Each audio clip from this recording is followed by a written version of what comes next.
Ready. Okay. Hello, ladies and gentlemen on YouTube. John here. I'm the Noah Hyde. What is it? Noah's Nest Hangout Goy. This week we're just going to have a casual chat, discussion among friends. Nothing too serious. We have a few people here, so we're just going to take it casual this week. We have Andy, a fellow Noahide. Path, Israelite. Reuven, he's somewhere in between. Not sure about him. Andy, why don't you finish what you were discussing with us just a few seconds ago? Right. Well, one thing I started going on about was the war of the four kings and the five kings.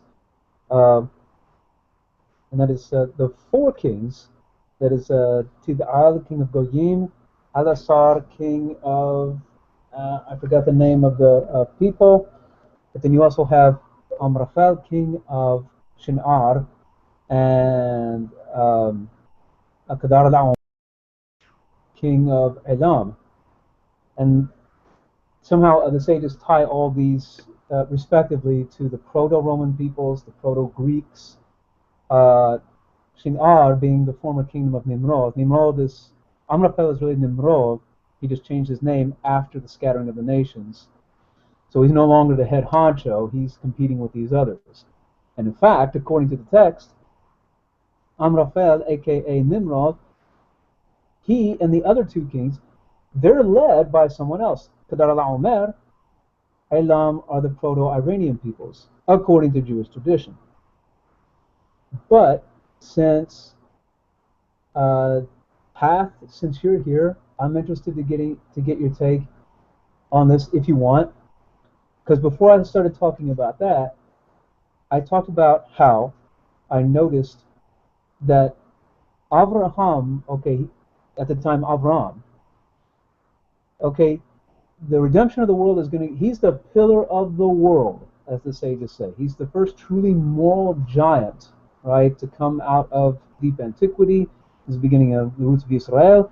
Hashem, he promises the land, not just to his descendants, but to him. He's going to give the land of Canaan to him, land of Canaan. And when he shows up, it's a famine. It's a famine. And normally, when we make deals with other humans, we would think, obviously, with no disrespect at all to Kadosh Baruch Hu, you might think, well, wait, I was promised something. I'm getting completely the opposite of here. As if, like, wronged or cheated. But Avraham, or Avram, as he is at the time, he continues to push forward. And it seems he's still faithful to God because he's building altars to him, and he's even calling out. He's really the first evangelist. But I just found that very interesting, more than interesting, that it did not deter Avram, even though he did not find what he was, at the time, what he expected. So I'm just curious, Pat, from your own learning, your education, anything you have to add to that, to comment on?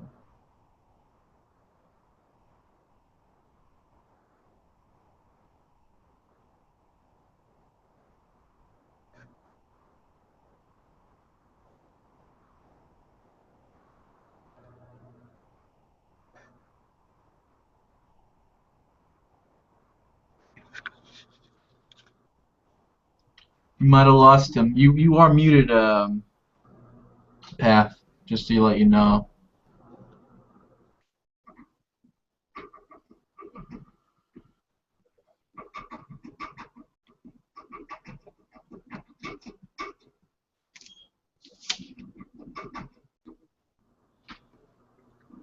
Oh, maybe you have to take care of something quickly.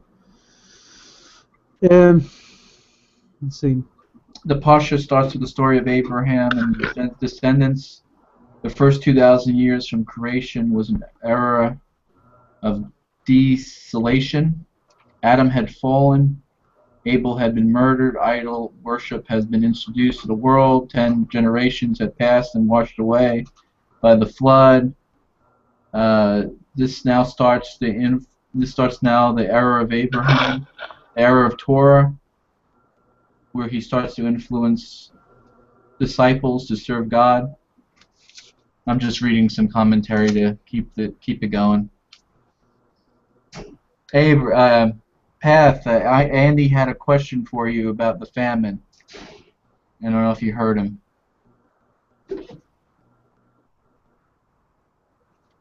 Yeah. Pass, did you hear everything that I mentioned about that? I just wondered if you had any comments of your own because let's see. Oh, okay. Hang on. Um,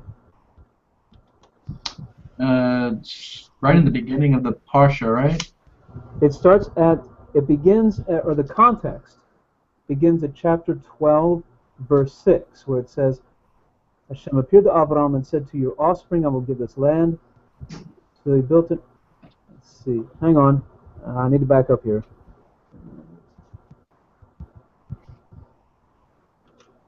I went in the, Oh, 10, verse 10. There was a famine in the land. Abram descended to Egypt to soldier there, for the famine was severe in the land. It occurred, and he was about to enter Egypt. okay, so he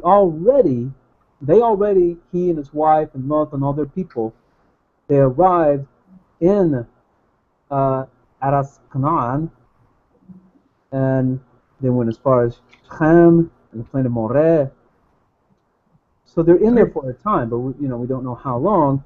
But even so, Could it? I was just going to say, does it have to be a famine as in food? Could it be like a spiritual famine or some sort of other, metaphor for something I else? would say Famine. I would say it was literal. Okay. The word here is ra'av.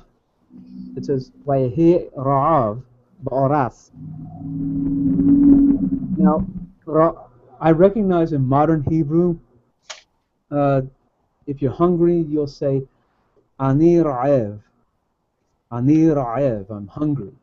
Okay. But even so, there's a lot of depth to this, but I would say, well, let's see, how did he deal with this? He descended to Mitzrayim.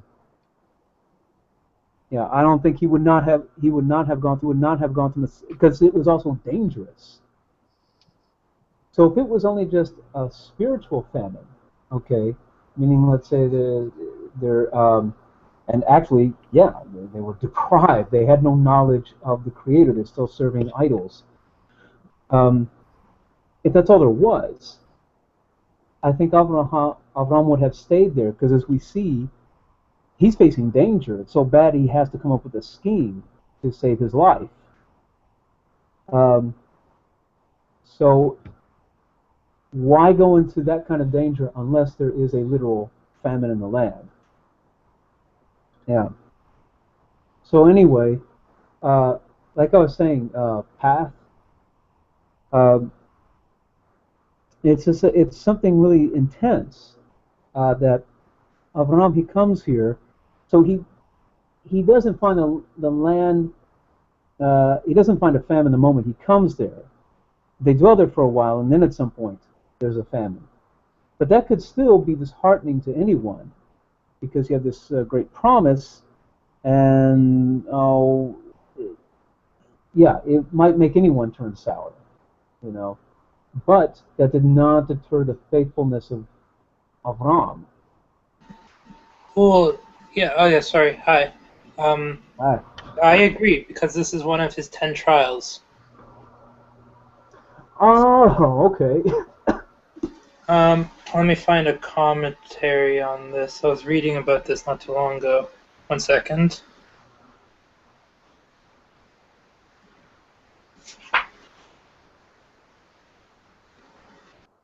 Okay, bear with me. It's kind of lengthy, but I think it might get some gems. Go ahead.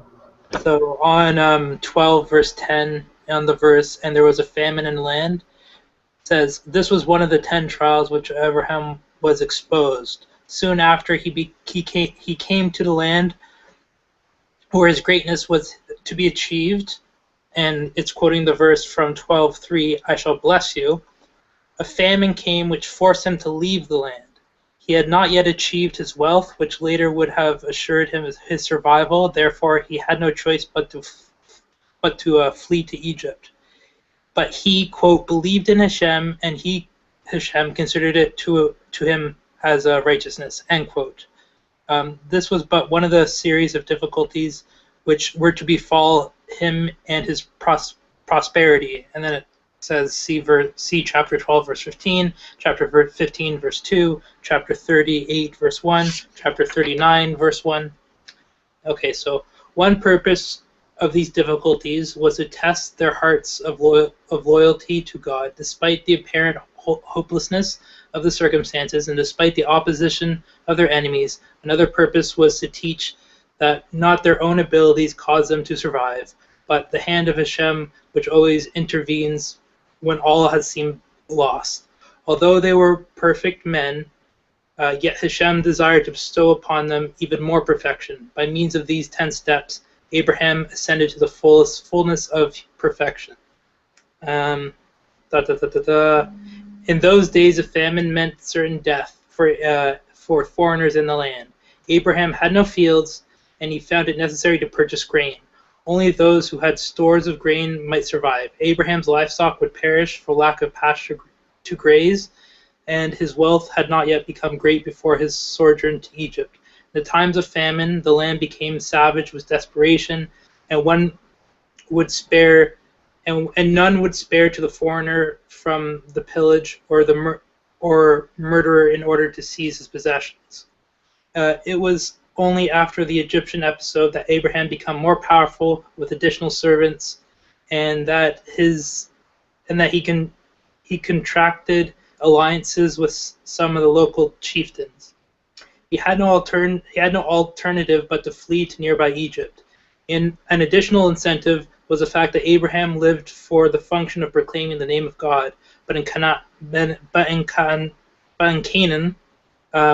where the populace was in desperate struggle with famine, he would find no listeners at his time. See chapter 27, verse 28. But for this alone, he would not have been willing to put Sarah into danger. And that says, the verse that when it says went down, I went down to Egypt, is a purposeful expression to denote the excellence of the chosen land. Similarly, the sages said he went down to Babel. No matter if one goes to the north or the south, he goes down from the land.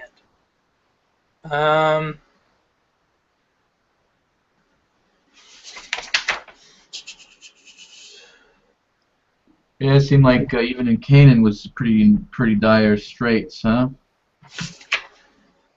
I have some commentary here. It says that what happened to the patriarchs is potent to the children, meaning that the events of their lives symbolizes the future. Abraham's trip to Egypt in the face of famine was potent to the exile of Jacob. So I guess they're connecting it to Jacob.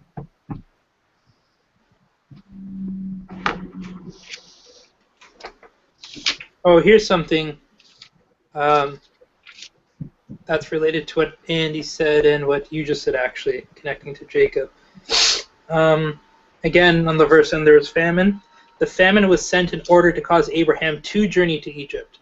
Likewise, a famine in the days of Isaac was sent to cause him to journey to Gerar in the land of Philistine.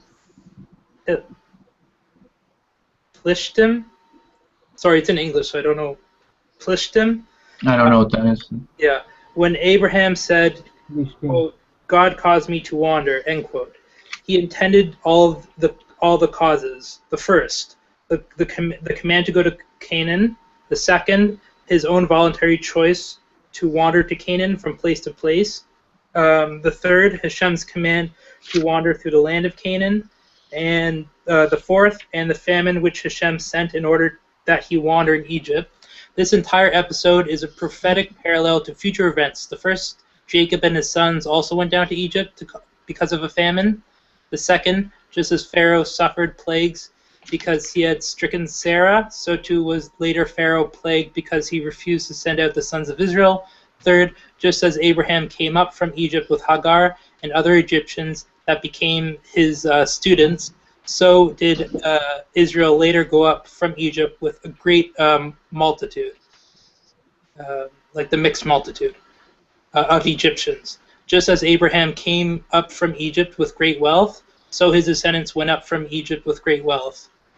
The history of the fathers is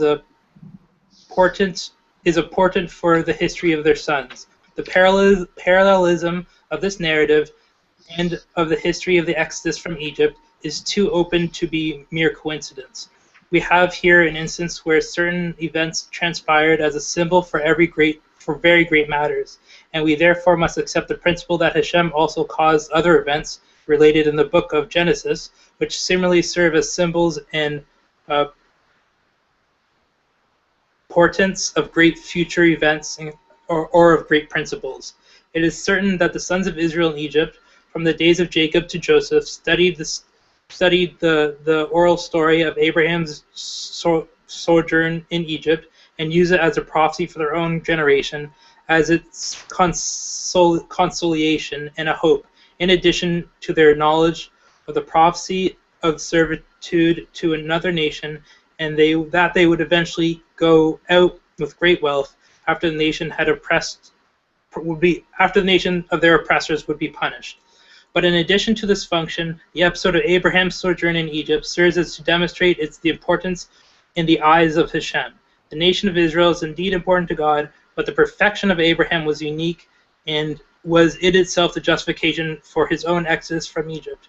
One Abraham is justification even for the entirety of creation. See chapter 17, verse 1, and chapter 41, verse 45.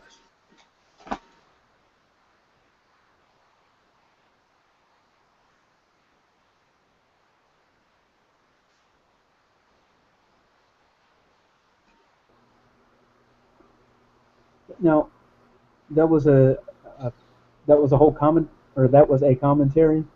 Yes. Which what? Well, obviously, it's not in the stone. Not the one I'm looking at, anyway. Oh, it's the commentary of Victor Miller, Chacham of Victor Miller.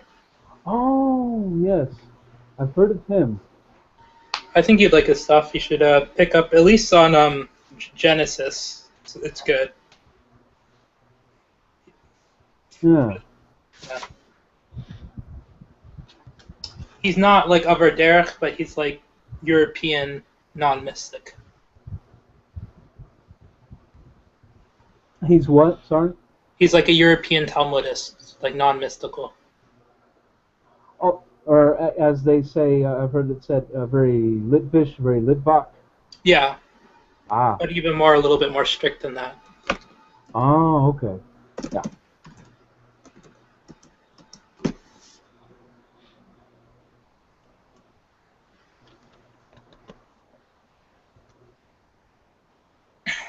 There's something else really big here as well, very universal, and that is looking at the life of Lot. He wants to find wealthier pastures, because first off, it's either just his herdsmen or himself as well can't find a way to make peace with his uncle, Avram, about trying to share land. Avram, I'm thinking this. I think Avram. I think the thing that came to his mind during that dispute was Cain and Hevel. Because recall, the way that it ended up in a killing was over a dispute over land. So there's something about it that harkens back to that, and I think seriously, Avram may have thought that let's not risk this a second time. That's probably one of many reasons to come up with that compromise. But Lot, he went out to wealthier pastures, and he just didn't consider the moral character of the people he's mixing up with. And I've thought about this because everyone, the part about Lot's life that everyone knows is when the two malachim, the two angels come, they're guests, and then the crowd's going to come out and rape them. and he offers his daughters, and then they pull him out just in time. The city's destroyed, and people focus on that, and it seems mysterious. It's one of those big gargantuan things, uh, yeah, almost out of nowhere. But Lot would not have been caught up in any of that if he had chosen to live somewhere else that was not so wealthy. Because it says in a text that that part of the world, what did it say? Uh, um, that it was like the Gan. I know that in oral history, it was that the beauty of Sodom, when he's talking about, okay, Lot, where he's going to dwell in the pasture, this right next door to Sodom and Amorah, Sodom and Gomorrah. Which, by the way, the big thing that they're nailed for is cruelty, oppression, injustice against those in need, the poor and the wayfarer. But they also used a lot of their uh, wickedness and sexual practices as a means of punishing people. Um, but if it's known, if it's not so clear in this text, you look at the prophet Haskell. I think it's in chapter 18 when he gives his rebuke to Israel at a time when the nation Hashem is telling them they're even lower than Sodom and Amorah. Details all their egregious acts, cruelty and oppression and injustice. Well, anyway, so Lot, he settles with him, and it rubs up on him. I think that's how you would explain that he would hand over his daughters like that. This mob is about to come and get his guests. On one hand, okay, it's very noble, pious of him. Actually, it may be even required. Okay, it's like pikuach nefesh, the Torah obligation to save a life. But at what expense? What's so praiseworthy about handing off his daughters? Now, one could say, oh, he's stuck in a situation, but what's he going to do? But then that should beg the question. If it didn't occur to him right then and there, if I hadn't have moved here, none of this would be happening. I mean, a lot of times when we figure on where we're going to move, especially those among us in society that were blessed with a lot of wealth, whoever they are,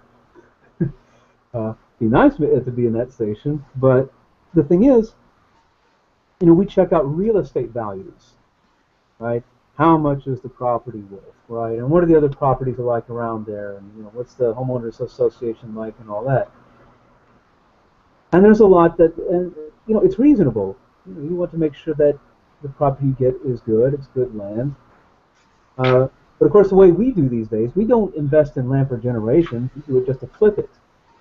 That in just a few years or a decade or two, we're going to turn it over. So we don't even invest in that. But even so, we focus on that, but we don't look at the moral character of where we live. You could live in a rich neighborhood, but for all we know, there may be the kind of people who are not charitable, or they don't share, or maybe they have some, like Peyton Place, where they got some weird kind of netherworld nightlife going on, something like that. What's the point? I think that's one of the big lessons with Lot is, just because you got money, because God blesses you with a lot of wealth, and you can afford to live in a really good neighborhood, check out to see what kind of place it is. Because ultimately, when we settle, it doesn't matter where we are. It's going to rub on us. And it happened to Yehuda as well, if you recall. Because later, after Yosef, he's thrown in the ditch, or thrown in the pits. The brothers leave him. And it's a low point for the family, obviously. So Yehuda goes his own way, hangs out with the Canaanites. He marries a Canaanite woman, and it rubs off on him. How? Because, what is it? He goes out and he finds a prostitute. Now, it turns out it ended up working in his favor. What's the point? Oh, yeah. When he found out that his daughter-in-law Tamar, okay, she's guilty, he says, burn her. What kind of punishment is that? and according to my our own teachers' path, Mori Michael and Mori Shlomo, that that kind of penalty that he was about to lay down on his daughter-in-law wasn't some kind of a precursor to the Kohanic, penalty for a defiled Kohanite daughter, but rather is just an unjust punishment that he had just gotten used to hanging out with those people. Likewise, Lot, okay? Oh, my guests are in trouble. Here, have my daughters, right? I don't, and forgive me if I'm hogging the conversation here, but just an observation on that. That the bigger concern should be, moral value in a community more so than real estate value, or for even moving into apartments.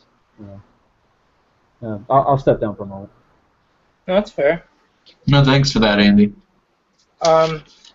Something I want to hit on. It's like literally the first verse of the Parsha, chapter 12, verse 1. It's like something everybody likes to comment on because like it's just odd in itself, but like if you don't really look at it, it kind of passes by. So the verse says, and Hashem said to Abram, "Go for yourself from your land, from your birthplace, and from your father's house to a land which I will show you."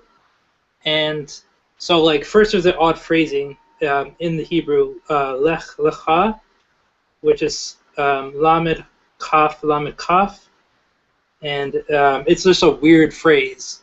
Like, go for yourself, not like it just like what does that mean? Like, go for yourself. It's not. It doesn't really sound like. If you put it in the context of the phrase, it sounds like a physical journey. Like, go, leave these places.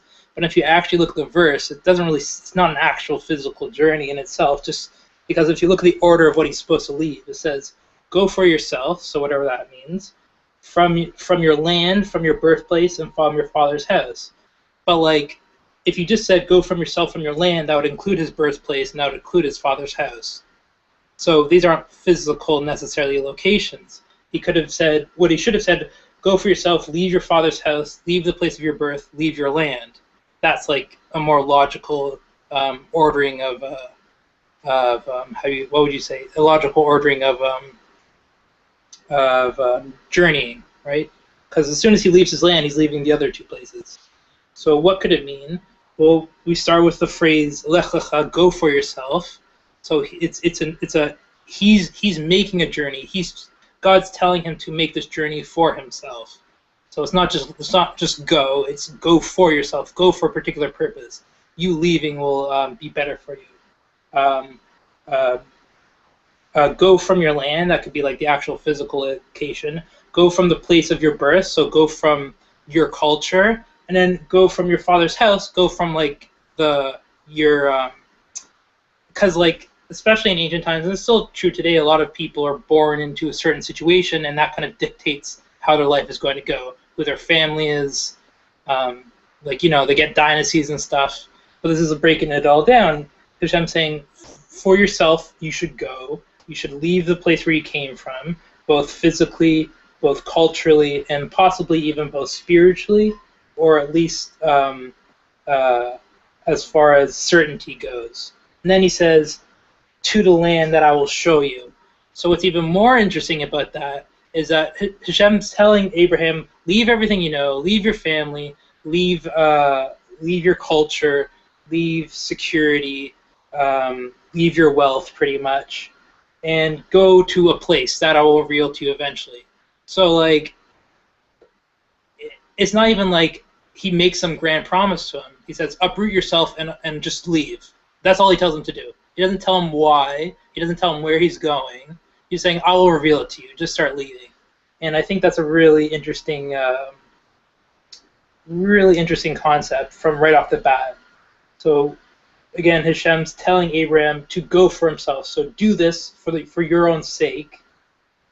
To not break yourself off from all these three different locations, and don't worry about where you're going. Just I'm going to take you there. So I guess it's like kind of like the modern phrasing. It's not about where you go, but it's about the journey, kind of. I think that's like really what that last phrase is teaching you. So it's like it's not really important where you're going to end up, but what's important is that like you're going to go and it's going to be for your own benefit. Yes. Uh, what do you say, that important trait of just obedience to the king, uh, of almost, I'd say almost blind obedience. But since this was a nevuah, since this was prophetic knowledge, what could he do? It's as Mori Michael is related to me, as at least talking about being a Jew, being a ger, a convert. You got to be with Hashem 100%. But if you aspire to be a navi, a prophet, you got to be there 1,000%, right? So that's also a powerful lesson to internalize. How did Avram, at the time Avram, merit all this? Because he's willing to go to those lengths for the Creator. Gosh, I wish Wayman was here. And this is our first introduction to it, like we have a little genealogy bit, kind of like a little brief background at the end of Noah, but this is how you're introduced to Abraham right off the bat. God's like it says, Hashem says to Abraham, you're like, okay, and then he tells him to this amazing thing, and Abraham's like, yeah, let's do this. So I think that's really interesting how it's like there's no build up to his character. You get that with like almost all the prophets, maybe except Moshe. And I guess maybe David, but like Shimshon, but like all you don't get that with like at least in the Torah. Besides Moshe, you don't get that with any prophets. Like you don't know anything where they come from. They just like start on the ground running kind of idea. So it's I don't know. It's kind of like. For lack of a better term, it's kind of like their character is their prophecy. Mm-hmm. You don't really learn about them pre-prophethood. Oh, you know what, Path? I remember this. I was in a Torah class with a rabbi one time a few years ago, and he did mention this. It does not tell us anything about Abraham when the Parashah begins. And we know a lot of things through the oral tradition, and a lot of things that are accepted as truth, as fact. In addition to midrashim that may be legendary, but he tried to get us, the class, mainly Noahides, just to focus on the text. Well, why? Why does God choose him? And it's when you reach the end of the parashah, or if not that, certainly by the end of his life, we find, well, you want to know why God chose Abraham? Read his life story, and that's your answer. That's our answer.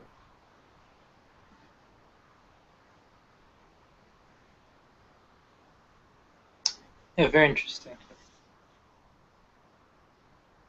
Oh, and I pointed out something else too. If you saw what I wrote out, when you mentioned the peculiar phrase Lech Lecha, this is how it appears in the text. Lamed Kapsof, Lamed Kapsof. And it reminded me of Ma'en Shadosh, the blessing after grains. Baruch atah Hashem, Matanu Manach Ha'olam, Armecha Wa'al HaKalkala. Kalkala, which I understand is translated as sustenance. Well, you think, gosh, if you look at Lech Lecha, you just, okay, this is where I'm getting playful here. It's not a pure anagram. I have to add a hey to it, the hey sound. But if you do, and reorder the letters, then you get Kalkala, for whatever that's worth.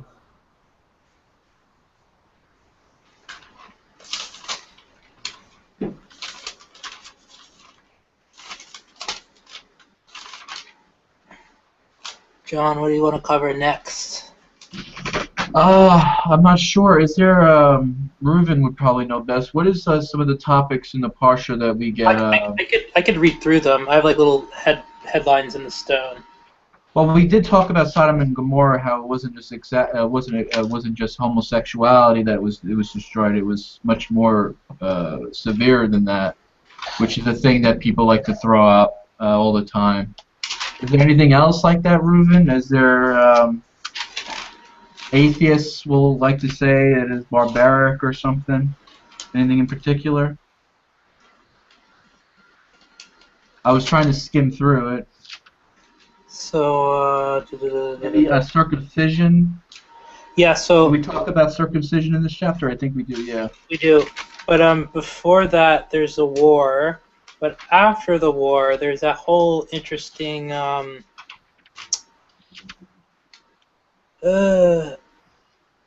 exchange with and I looked this up actually because I found it really interesting because I was talking to some people about this today. Where after the war, Avraham goes to Salem and he meets with the king there and gives him a tithe, and there's a whole blessing. And what's interesting, and I find this very strange, and I don't understand why, but the king's title is never translated. It's always left as Melchizedek. But those are two different words, and it's a title. It means righteous king. But in all the translations I look at, they don't translate the title, and they make it one word instead of two words. So then I looked in how it's written in a Torah scroll to double check, and it's two words. So I find that interesting. So like two words. Let's see. Yeah. So like but like all the translations I look at. Sorry, it's chapter 14, verse 18. 18. So I'll just read the paragraph at 17. The king of Sodom went to meet him after his return from defeating Chedorlaomer and the kings that were with him, the valley of Sheva, which is the king's valley. But Melchizedek, see they don't translate it here either, Melchizedek, the king of Salem, brought out bread and wine, and he was a priest of God the Most High. He blessed them, saying, Blessed is Abram of God the Most High, maker of heaven and earth, and blessed is God the Most High, who has delivered your foes into your hands, and he gave him a tenth of everything. And the king of Sodom said to Abraham, Give me the people and take possession for yourself. And Abraham said to the king of Sodom, I lift up my hands to Hashem, the God Most High, maker of heavens and earth, if so much of a thread to a shoe strap, or if I shall take from anything of yours, so you shall not say, quote, It is I who made Abraham rich. For from me only what is the young men have eaten, and the share of the men who accompany me. Aner, Eshkol, Mamre, and they left with their portions. So it was really interesting because like you get thrown in this character with no backstory, and he's not talked about really. No, he's not talked about all afterwards. But he's called a priest of God of the Most High, and he has the title of the righteous king, and he's ruling in Salem, which is Jerusalem. But for some reason, I don't know why they don't translate Melchizedek, and they make it look like a name when it's two different words and it's the title. But I digress. But I think that's an interesting counter because it shows like there's other monotheists, other God worshippers hanging around. And I know the Midrash says that this is Shem. Melchizedek is Shem. Oh, Shem. Yeah, that's what the Midrash says. So. And Abraham learns from him. That's interesting. So he changed his name too, as well? Yeah, but it's not a name though. That's what bothers me. Oh yeah, right. So, I don't know. Yeah, I don't know. I have to look it up some more. Here, I'll just read through the little. Maybe Shem. I don't know. Converted with Abraham, for lack of a better term. I think he was just, he was Noah's good son. He was like still doing his thing. that's why he's called like the priest. Like if it is Shem, he's still Right. doing his thing. He's like maintaining monotheism. And there's a midrash also says that Abraham goes to he goes to learn in the schools of Shem and Ever. Ever's Abraham's great grandfather. Somebody could correct me. Be grandfather, great grandfather. Great grandfather. 3.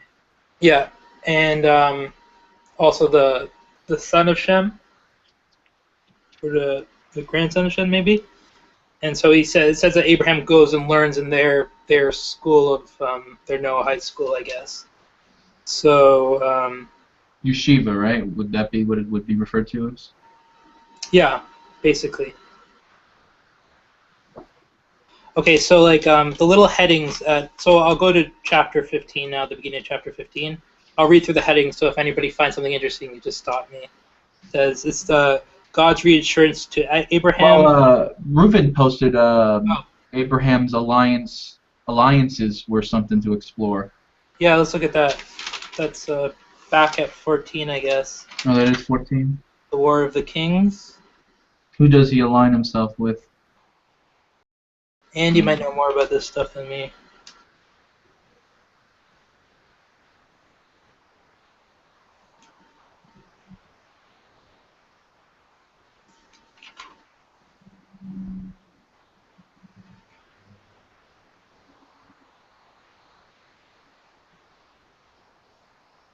Well, we actually did talk about that because we were talking about how it could have been Shem. Okay, so we did kind of briefly explore that.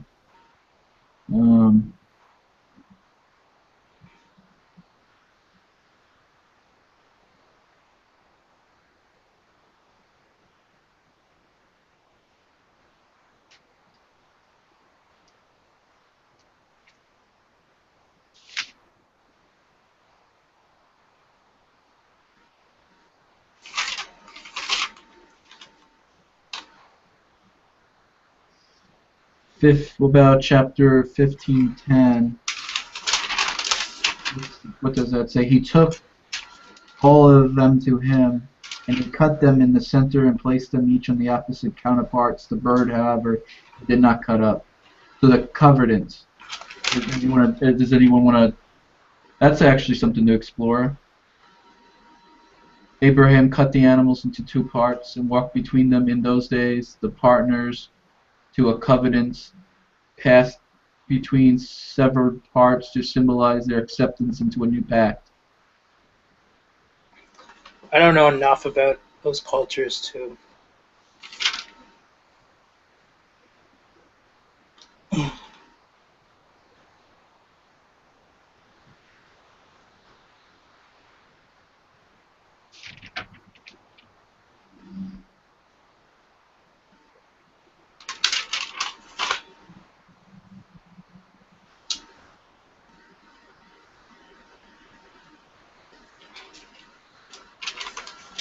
The birth of Ishmael.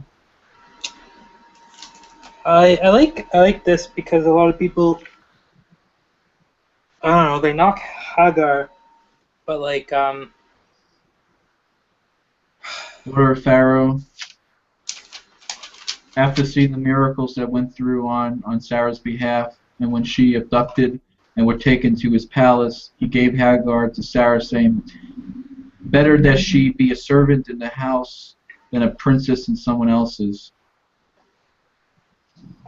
So it was so Hagar, an Egyptian princess, became Abraham's wife and bore him Ishmael. That's Rashi. And most people accept that Ishmael is, I guess, Arabs or Arabic people, right? yeah, more or less. People from like Arabia. Hagar is a good character for several reasons. First, Sarah elects her as being Abraham's concubine, so I don't think she would just, and she wouldn't have just picked some random person. And you have to bear in mind that they're traveling with a lot of people, like hundreds of people, more maybe like around 100 people in their whole, because they have their whole entourage and all the people following them. Because it says, it said before, I forgot the chapter, but it says, and like right before they go to Egypt, it says they left with the souls that they made. and we know that Abraham and Sarah didn't have any children yet, so it was like the people that they brought over to the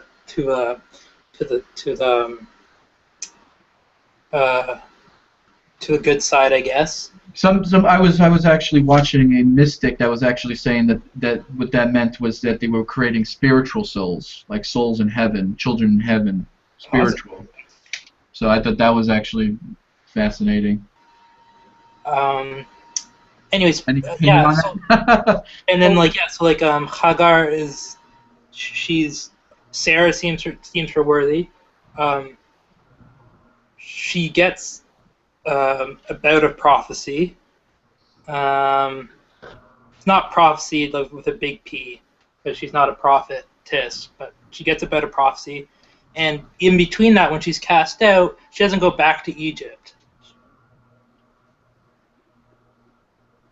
Oh yeah, sure. Thank you very much. Now maybe you mentioned it already, Pat, but again, by way of Amori, he mentioned the word, all the souls that they created in Haran, a form, the form of bara. Oh goodness, what is the chapter and verse? Oh, I don't remember. 1 second. It's I was reading commentary. What's this? Chapter 16:3. And so Sarai, Abram's wife, took Hagar, an Egyptian. Starts No, off there. Is that what you're talking about? it's before they go to Egypt. 12:5. This is it. Okay. 12:5, where it says, "Vayetach Avram at Sarai ishto, va'atlet ben Achiu, va'at kol rochosham ashar rochoshu, va'at hanafesh ashar asu." Okay, it's not the form of bara, but asu. Asa means made. Forgive me for if I'm sounding like a language snob here. I like doing that, but also trying to stay faithful to Lashon Kodesh, the Holy Tongue, as I learned. But Aseh, Aseh, at the root form, it would just be make. But okay, it's not what I thought it was. But I'm sure Pat, you already covered that. That these were, how would you say, not like magic, but because of in teaching them about the Creator, that there's a singular Creator, Master of the universe, then these souls became aware. They acquired a knowledge of God, and in that sense, they became like new souls, as if they were born. That's my understanding. But you may have already mentioned that, Pat.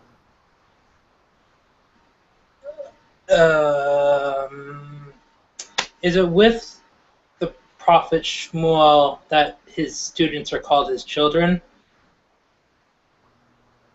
Yes, his sons. Yeah, his sons. Prophet Samuel, yeah, his students are called his sons. So that's like a parallel. Right, because Ben is a literal son, like the seed of a father, physical descendant.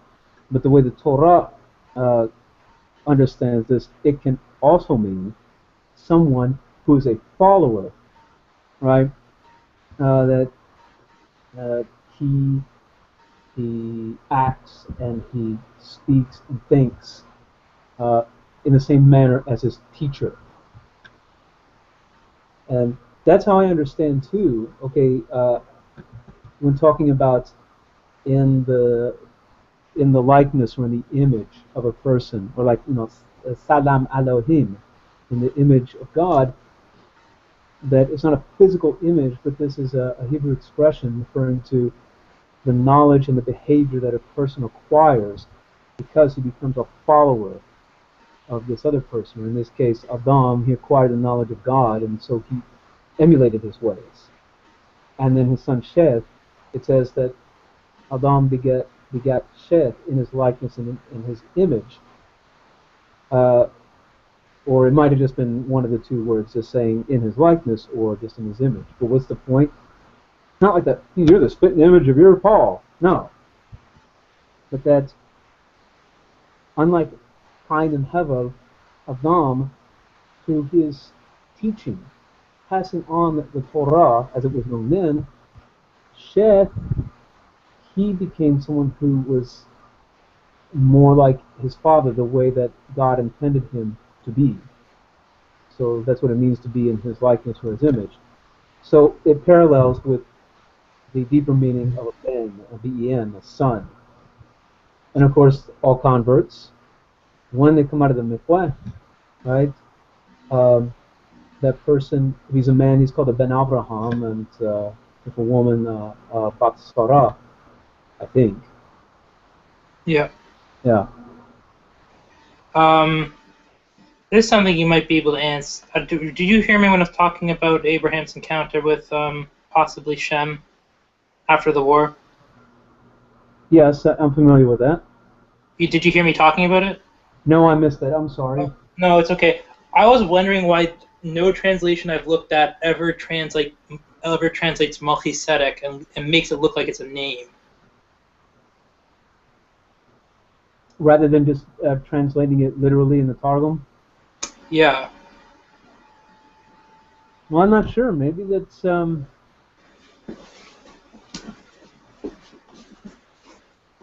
Well, I really don't know. Now, of course, in the English Bible... Well, you know what, Ruben? I don't know. See, with some conspiracy theorists, I'm going to go off on a humorous tangent because I've seen this stuff, okay? You get different kinds of conspiracy theorists, and you got some who go deep into antiquity about, every single kind of religion is a conspiracy from ancient Babylon. That's a continuing tradition, and in each generation, they're all part of it. The reptile Illuminati, right? So, if you say it's a conspiracy, yeah. Melchizedek. See, that's part of the Babylonian conspiracy they don't want you to know about. Sorry, no offense to Southerners. I come from Southern roots myself. Oh, we don't just have Southerners who come in here. We have Aussies that come in here once in a while too. So they're all over the place. Okay, then I can change it up. So you see, they're all part of the Babylonian conspiracy, you know. They all go back to Melchizedek. He's all part of it. Reptile Illuminati. What was that? Your Brooklyn Italian accent? That was a really poor version of Rocky. And there's a distinction. Okay, I understand there's a distinction between New York and New Jersey.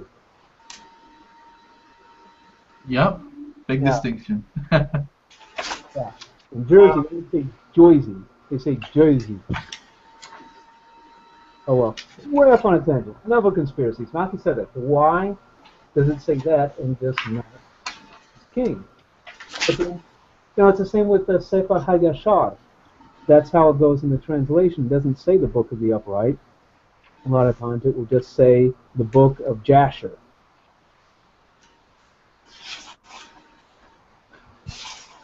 I'm going to try to find it. 1 second. I can't find it quickly, then we can move on. 18, chapter 14, 18. Is that where you were looking for the title again? Yeah, 14:18. Yeah. Appreciate it. No problem.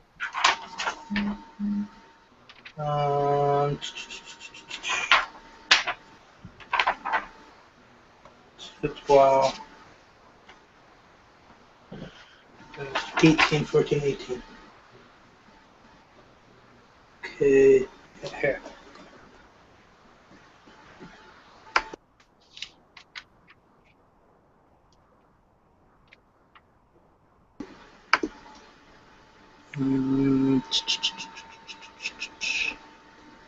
Where is it?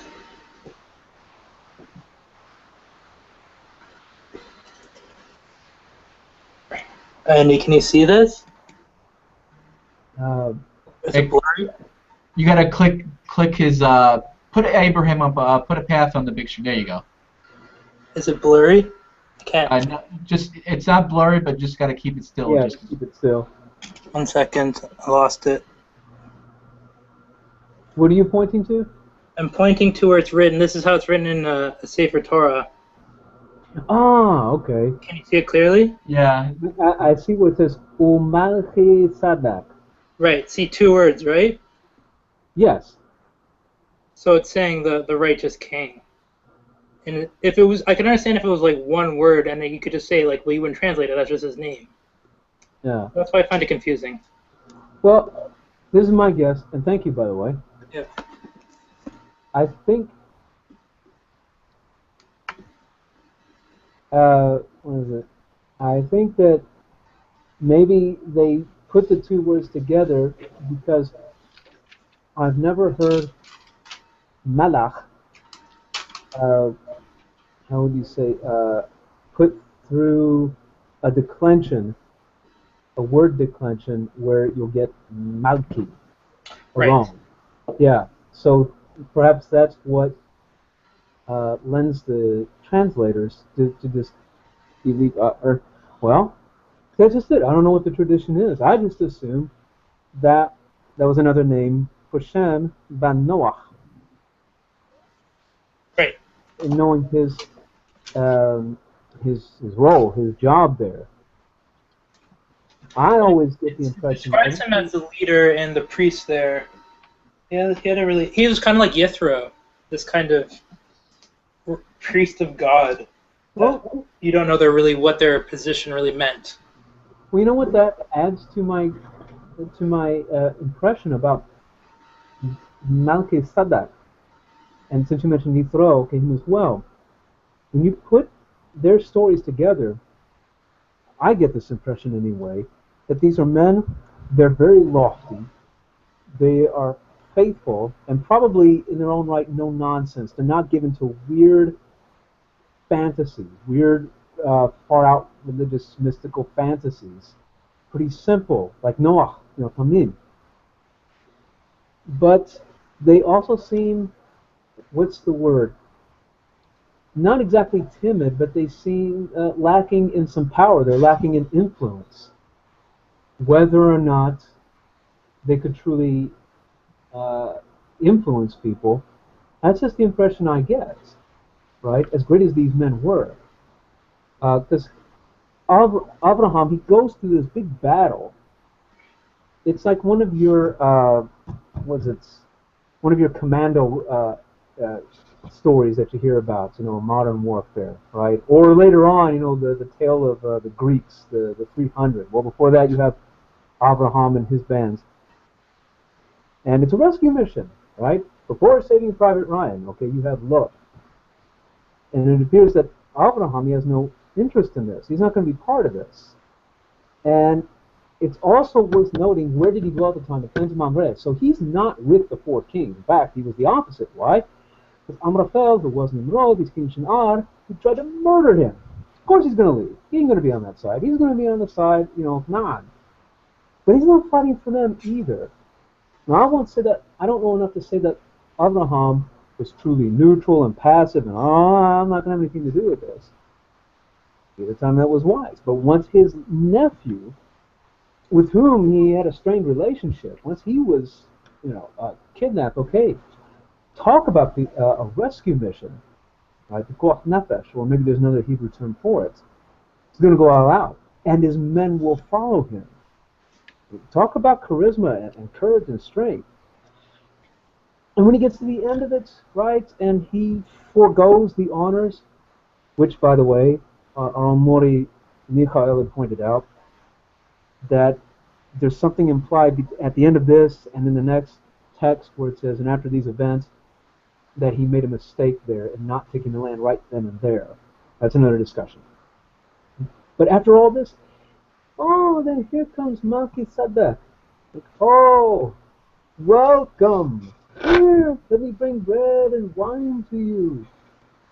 And, obviously not to make fun of the great Tzaddik, right? Hashem, in his own right, was a moral giant. He passed on the tradition to Abraham. But him, and then later on Yithro, again, getting the impression that for all the greatness, they're very the power is very limited. They almost as if he's some kind of a prisoner. I mean, we don't hear of Melchizedek anywhere. Last time we heard of him is when he went to his father Noah. And the blessing that through him the priesthood would descend, culminating in Israel. We don't hear anything until now. But I find that very intriguing that you have someone of great moral stature, but even he himself is almost a prisoner in some way. Maybe not physically, but I don't know. What to take from that? Well, again, I guess just to show the greatness of Abraham.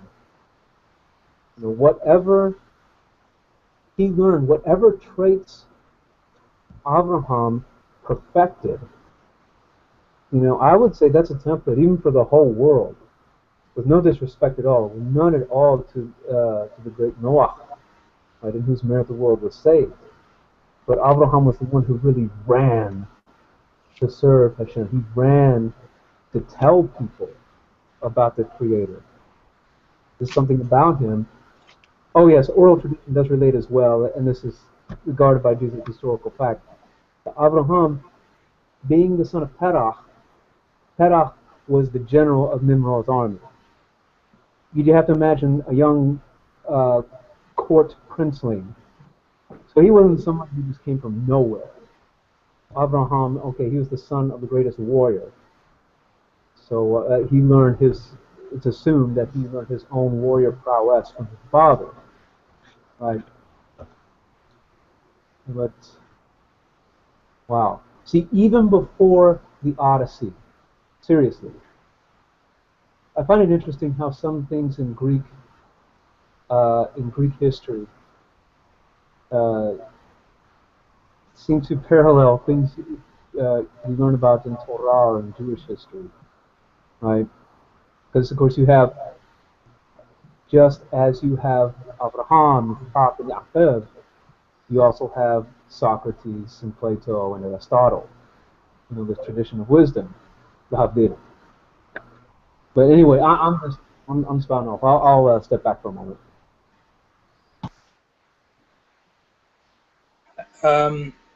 Last we left off was with Hagar.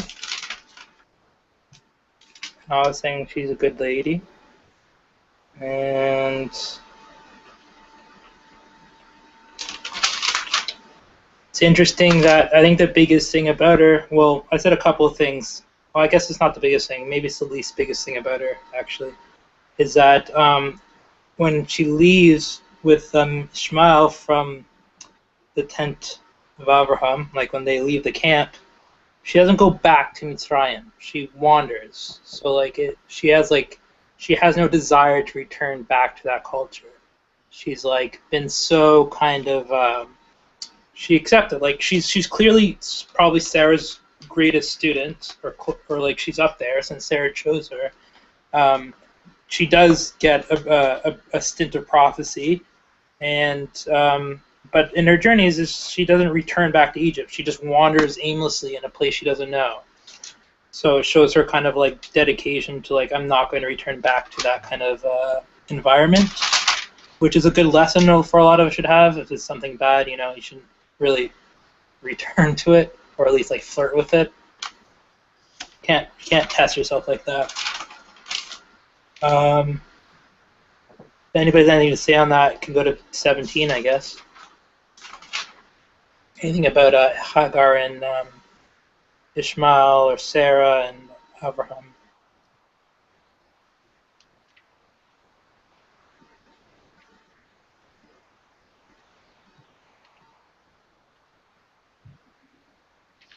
Well, I don't really have any questions about Hagar, personally. Yeah, fair enough. I think 17, last chapter. It's actually a pretty good one, too. Got all the blessings and covenants and stuff. Circumcision's in there. Let's see. At his advanced age, Abraham was given the commandment of circumcision, one of his 10 trials. Despite his age and difficulty in performing the unknown operation, he did not hesitate to comply. Um, God changed his name. God changed Abram's name to Abraham, a, representing his new status as Abe Harvam. I don't know. I can't pronounce the Yeah, it's Hebrew. good. Father of multitudes, whereas the name Abram represents his former status as only Avram, father of Abram, his native country. Oh, that's interesting. Those two topics, any questions? His relationship with God makes him transcend borders, Yeah. not as From being ethnocentric. singular, he went from being singular to plural. Exactly. It's a good model to emulate, kind of like this open, but it's also kind of like there's like a classic image of Abraham's tent was open on all sides. So no matter what direction somebody was coming from, he could greet them and give them food and stuff, and kind of like have an in-person hangout. From this sequence of this chapter, it is clear that the blessing of children in possession of the land depends on circumcision, a connection that is also implied in the second blessing of the grace after meals. Though this concept is beyond man's comprehension, circumcision is a means to help a Jew ennoble himself to return to the spiritual state before Adam had sinned. Just reading some commentary.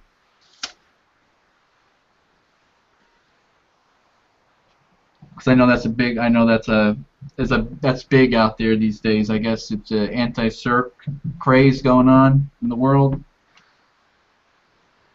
Right. You're familiar with that one, Pat? Yeah. An anti-what craze? They call it anti-circ, but anti-circumcision. Oh, yeah. Mm-hmm. People even do like reverse procedures.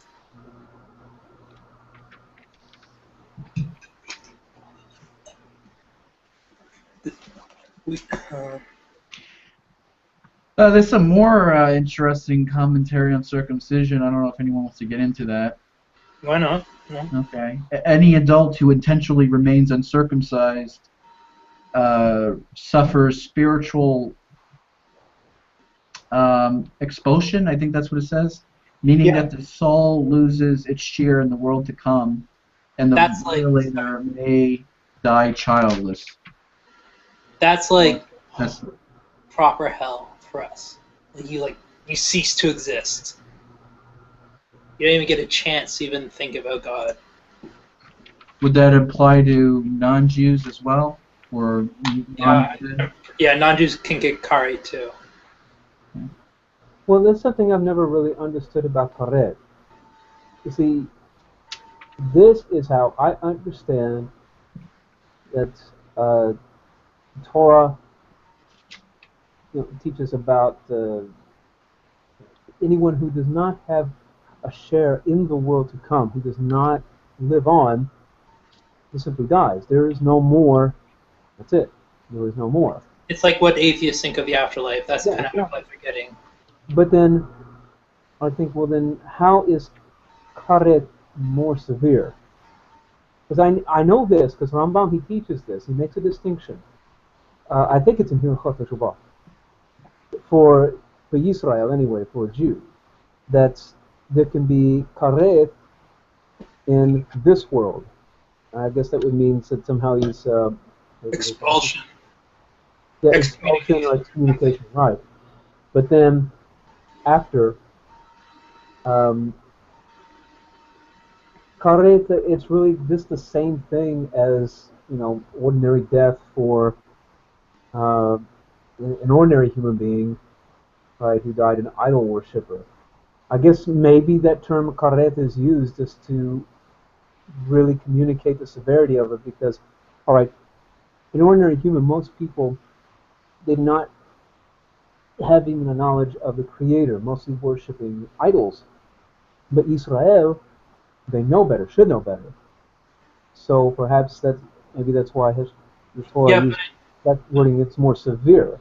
I think karet only applies to people who know the truth and reject it. That's how they get cut off. Yeah. They have to be there to be cut off. So Hmm. like some like tribesmen in the middle of Papua New Guinea wouldn't get karet kind of idea. You know what? That's the They might simplest go way to of like putting it. Gehinnom or something like that. You know what? That is the simplest way of putting it. That's true. Karet's like so like in a real world example, like there's like karet to be cut off in the physical world would be like why it's like why so severe. So if you got to think of back in the day, if you're in Israel and you got karet, that means you leave the land of Israel, or you at least you leave a populace and you're living on your own, and you're Right. and being alone in the context of practicing Torah is like is akin to just like destruction. But even more so if you're expelled from the land, now you have to go live among all the idolaters. Right. So It's that you get that kind of magnitude of it, like an act, like a destruction of your faith. You're being cut off from the people. right because for a Torah observant Jew to do that, it's considered one of the gravest sins. You know, if he was raised in a Torah community, those are the people he knows. He was raised with mitzvot, everything, and then he just decided to go his own way, not necessarily denying the Torah, becoming a mean or an apikos, but just hey, I'm going to go my own way. It's seen as a very severe sin. Because hey, it's just not easy to be a Jew. First off, And you but can't really do the mission. It's supposed to be like a unified. yes. We like that's why like it's a good example to look at just like the Kohanim. Look at the priests or Hmm. Levim. They're not like monks who separate and live on mountaintops and go meditate in caves and stuff. They're like a centralized, organized force that has a mission and they accomplish it. Yeah, And they. if one were to leave and go meditate in a mountaintop and or like live on an island by himself, he ceases to do what he's supposed to be doing. He might Yeah. reach great spiritual heights, but he's not doing his job on this world. Well, the Kohanim and the Leviim, they live in their cities. They still live among ordinary Israelim, ordinary Israelites. By the way, can you hear me? Okay. Yep. You sound real Okay. good tonight, actually. Okay. Baruch Hashem. Anyway, let's see. Yeah, they're among the people, and there are certain duties that they do have. Okay, you have the cities of refuge, which understand that serves, and you may know better path, just because as someone who's studying Jewish law more in depth, that the cities of refuge do serve as a almost like a reform city, a place where the fugitive, that he still has a hold on, like a liability. So even though he killed unintentionally, it's still like he has to, something about him he has to change about himself as part of his teshuvah. Um, if you don't mind, I wanted to change to another observation I wanted to make, if that's okay. Sure. Go ahead, Andy. It's in chapter 17, verse 15. Okay, after Hashem, he gives the mitzvah of circumcision. And it Oh, says, good. Talk about Sarah. They're good. right, I was gonna bring that up. yeah. It says, and God said to Abraham, as for Sarai, your wife, do not call her name Sarai, for Sarah is her name. I will bless her. Indeed, I will give you a son through her. I will bless her, and she shall give rise to nations. Kings of peoples will rise from her. I would say, okay, in those days, when women were not raised to such prominence, and there's no way Abraham could ever have been the man he was without her. There's no way. And she is one of the seven female prophets of Tanakh. But God even tells Abraham to listen to her. that's right. I forgot. You know that, yeah. Certainly for those times, that is huge, and it's only going to have to take. It only had to take one son, and not go through, the childbearing of several more. Uh, but hey, the way the Torah views uh, having children is that more is better, because you have the opportunity just to bring forth more good soul, raise up good souls in the world who can do more good. But this one was a huge miracle, one son, and that's what God would say about her, that she would give rise to nations and kings of peoples would rise from her. Some commentary says that Sarai, with an I, my princess, implies that she might have owned her greatness to being Abraham's wife. Henceforth, she would be called Sarah, which signifies that she is a princess to all the nations of the world. She was a princess to all of mankind. Rashi.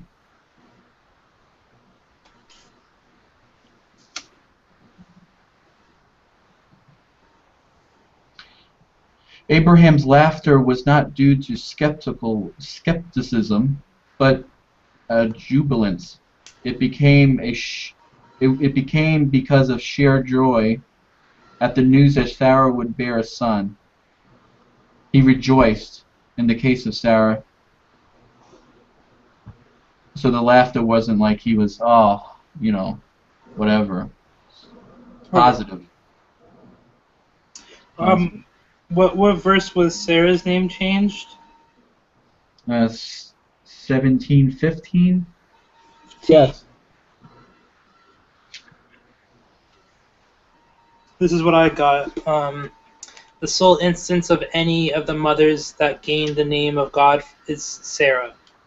This greatness was due to Abraham, quote, Sarai your wife, which means two reasons. One reason is because Abraham's excellence, therefore his wife deserves a special honor. Another reason is that his wife Sarah was a great disciple and thereby achieved her own personal excellence beyond that of any of the mothers. The bestowal of a new name upon Abraham and Sarah symbolized their special elevation in Hashem's regard, and this was done now as a preparation for the ultimate purpose of creation, the birth of the servants of God, as represented in the forthcoming birth of Isaac. The name of Sarai has previously been discussed. The new name Sarah denotes princess, the supervisor that looks well in the ways of her house, and that's from Proverbs, and the seer with the power of prophecy, and Sar, a prince, and Shur, to look, are related words. So there's something about royalty as well as like prophecy related in her name.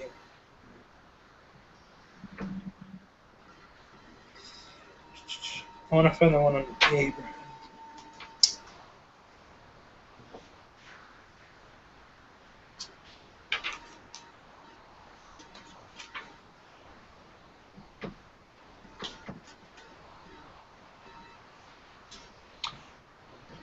There was some interesting midrash I wanted to say today, but I completely lost it. Forgot where it was at. Happens to the best of us. It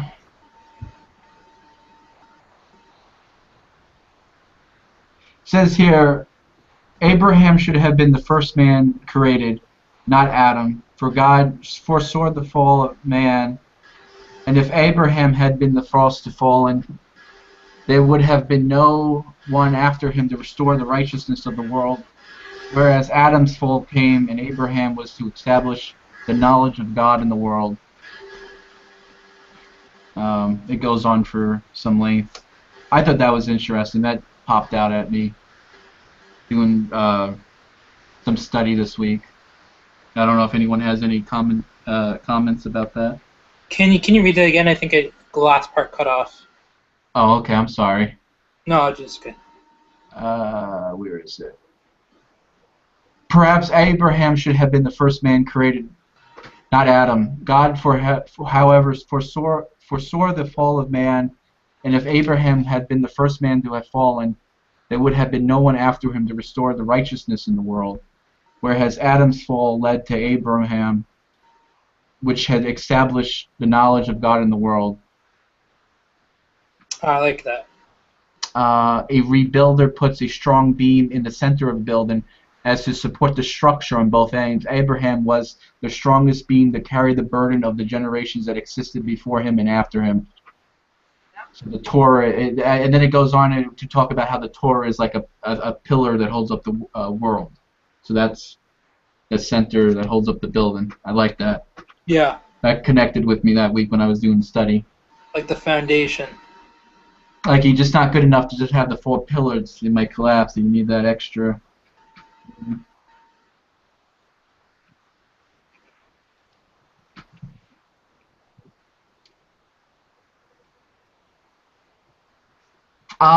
It says some things here that says God blessed Adam and he blessed Noah, but God gave Abraham the power of blessing. Do we cover that in this chapter, or is that next week's? That he blesses people. I might have skipped ahead. I might have went ahead. Sorry. In 17 it says, where it says, and people will bless themselves through you or something. I don't know if that's in this chapter actually. No, I think this Parsha. Maybe not. If anywhere, it'd be in chapter 17. But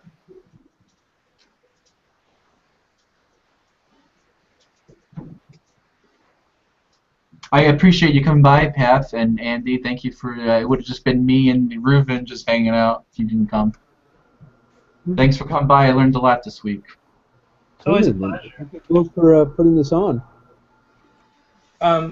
Maybe I can sum up what we learned. I'll just read through the stone has little headings throughout the entire Parsha, so I can just run through everything that was in the Parsha.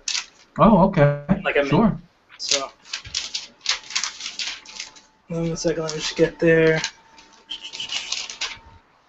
So in Parshah Lech Lecha, we had God's call to Abraham.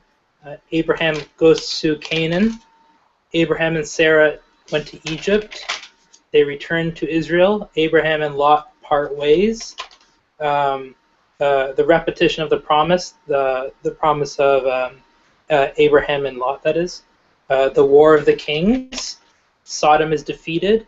Lot's taken captive. Abraham saves Lot. Abraham shuns any honors or praises, I guess. God's reinsurance to Abraham. The covenant between the parts. The promise of the land. The Egyptian exile and redemption. The ratification of the covenant. Hagar and Ishmael. The covenant. The new names and the new destiny. Circumcision. The promise to Sarah. And that was the Parsha. I don't know if we went over this, but the angel that I've heard the chapter says the angels with the messengers. For those who don't know, some people kind of get confused. They think of like those 2 angels as being like winged creatures from like heaven, but it could have been just messengers, people, humans.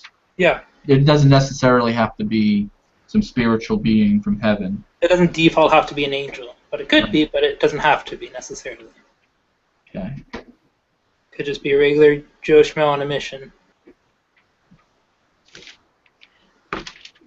Pretty good.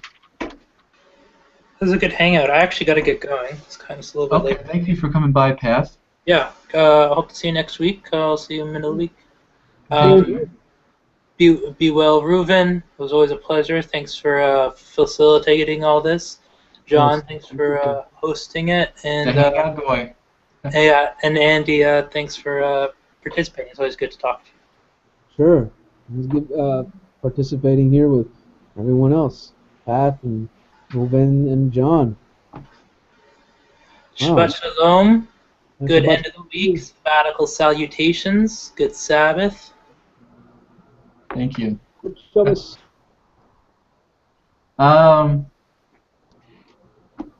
Well, I guess I mean there is a Haftar. I don't know.